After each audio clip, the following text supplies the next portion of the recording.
sinabi hindi nakakilala ng kasalanan, walang kasamaan sa kanya. Siya'y nahihiwalay na sa mga kasalanan. Nahihiwalay nga siya eh. Ibig sabihin, hindi nakakilala ng kasalanan yan.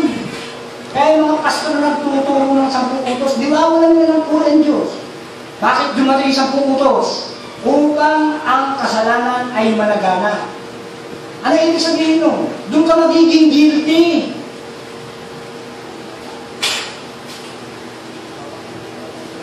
Oh, magtangi ka ng tao, ang sinabi ni Santiago, hinahatulan kayo ng kautusan.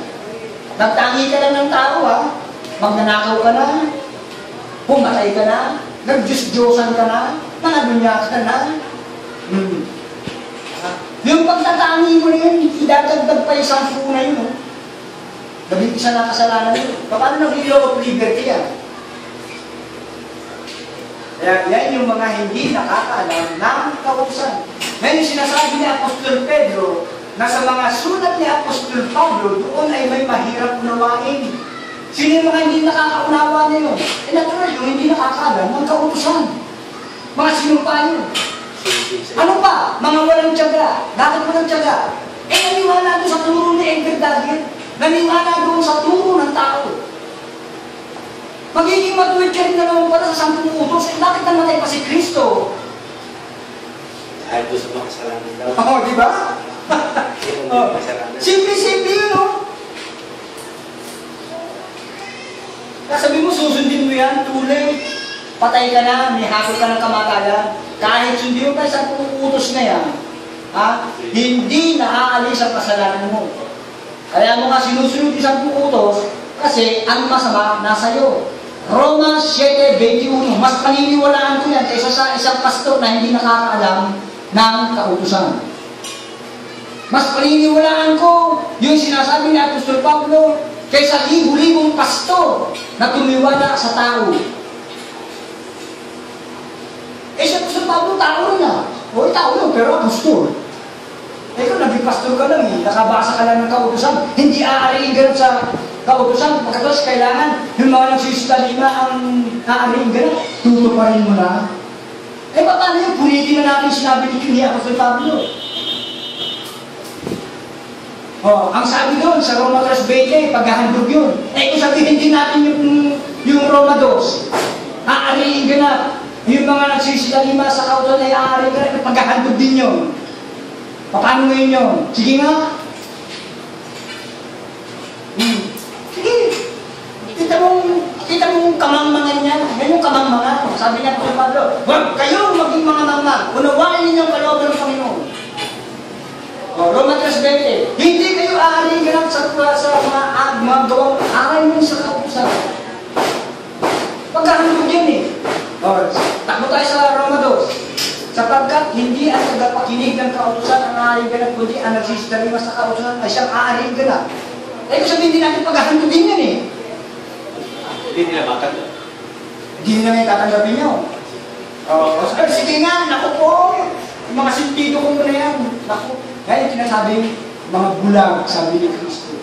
Bakit sinabi ni Kristo? Ingatan. Ano ba yun? Tayo ba yung binata? Hindi pa church of God yun. Hindi mananampalataya yun. Pinalalabas doon, kaya pinaiingatan sa utos, hindi niya nga sinira eh. Wala nga siyang sinira eh. Pero hindi po, hindi na sinira, is buhay na walang hanggan na yun. Ipinangaralan niya yung mga sinalita, yung una, yung panahon ni Moises. Kaya nga sabi ni Kristo eh, ang nag-iibig ng kanyang buhay, mawawalan niya. Pagpiliin mo yan? Dahil sa akin. Dadapat ang mawalan ng buhay ng dahil sa akin, ay magkakaroon niya. Paano ba magkaroon ng buhay? Di ba inutos ni Kristo? Iyan mo mga utos, mabubuhay ka. Sabi naman ni Kristo, ang nag-iibig ng kanyang buhay, mawawalan mo. Paano ba nag-iibig na mabuhay? Nag-aaring na sa kautusan. Ayun. Susunod kasi nga, si Kristo, hindi siya nagsasalita ng mga hindi kalinhaga pag hindi niya alagad. Kaya yung sinasabi niya sa binata, hindi applicable sa atin yun. Dahil hindi niya alagad. Pag hindi niya alagad si Kristo, puro kalinhaga ang sinasabi niya dyan. O kita mo, nung tinanong niya siya ni Pedro, di ba nagdaya si Pedro? Narito, iniwan namin ang lahat. Walang ibinita. O, ano ba ang aming makakamtan? Kayo nag-iwan ng kanyang bahay, ng kanyang magulang, ng kanyang ina, kapatid, ay magmamala ng buhay na walang hanggan. O kita mo, nagmamala yung sagot, buhay na walang hanggan yung sagot. Kasi mga alagad na yun eh. Eh yung binata, hindi na alagad yun. Kaya puro talihaya kayo sinasabi na, ingatan mo mga utos. Mga pagkabata, ginawa ko na. O, isa pa ang kulang. Yun ang gustong palabasin doon ng Diyos. Hindi tayo sa gustong sundin ng Diyos yung 10 utos ng binata o hindi. Ang pinalalabas doon sa talata na yun, kulang. O, diba? Ha? At talaga magugulan sila kasi nga may talubong eh. Sabi nga ni Apostle Pablo, habang binabasa mo yung aklat ni Moses, hindi po sinabi aklat, is literal na aklat na nga. Paano yung sinabi? Kulang. Eh yung iba mautak din, gagawin. May kautusan na, may parampalataya. Hindi kulang. Eh yung kautusan nga, hindi siya pala ng palataya eh. Oh. Kung ano yung kulang yung parampalataya. Kaya nga, may mabasa. Kaya nga namin sinusunod dun eh. May 10 utos na kami, nananampalataya pa kami. Ay, hindi ko pwede yun. Hindi pwede magsama. Tanungin natin, paano ba ang manampalataya kay Kristo? Filipos 3:9, walang masumpungang kautusan na katuwiran sa aking sarili. Hindi pwede magsama. Hindi pwede. Pag sinabing wala, meron. Yan yung sinasabing walang, yung mga nangangailangan ng gatas, no? Walang karanasan yan sa salita ng katuwiran. Ano yung katuwiran na yun? Sa makatwid bagay ang katuwiran ng Diyos sa pamamagitan ng pananampalataya kay Kristo. Wala silang alam dyan sa pananampalataya kung kautusan. Ang alam nilang pananampalataya, yung pagsunod sa kautusan. Yan yung mga gatas. Walang karanasan. Kaya pag nakabasa nun, paghahandog yan eh. Paano? Walang alam sa katuwiran ng Diyos. Walang alam sa pananampalataya. Pag sinabing gatas, walang alam pa yun. Mga musmus pa yun.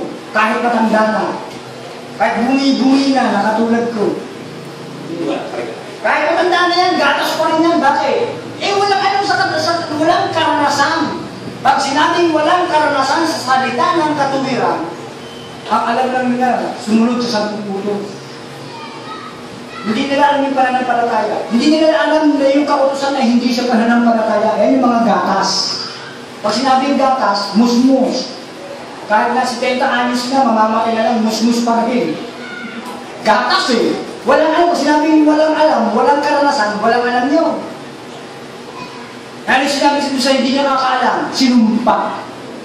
O, na dapat ang karamihan ito na hindi nakaalam ng kautusan, isinumpa. Kaya nga sinabi, namang nalalaman ito na ang kautusan ay hindi ginawa sa tamang tuwid. Eh pagkatapos siya sabihin mo, sumunod pala sa 10 utos. Eh pagka sinabi mo yung 10 utos, ikapangyarihan ng Diyos, naku po, eh yung sinabi na, naku sinumpa ka. Nagkakamali kayo sa pagkakaroon ng kasama. Hindi ba rin magkamali, pwede mo aminin yun eh. Hindi ba rin nagkakamali sa hindi mo pagkaalam eh. Eh hindi mo alam ang kautusan, kasabihin mo kapangyarihan ng Diyos, ba sinumpa ka. Binuhin mo, biyaya daw yung kautusan, mas ginawang biyaya yung 10 utos kaysa kay Kristo.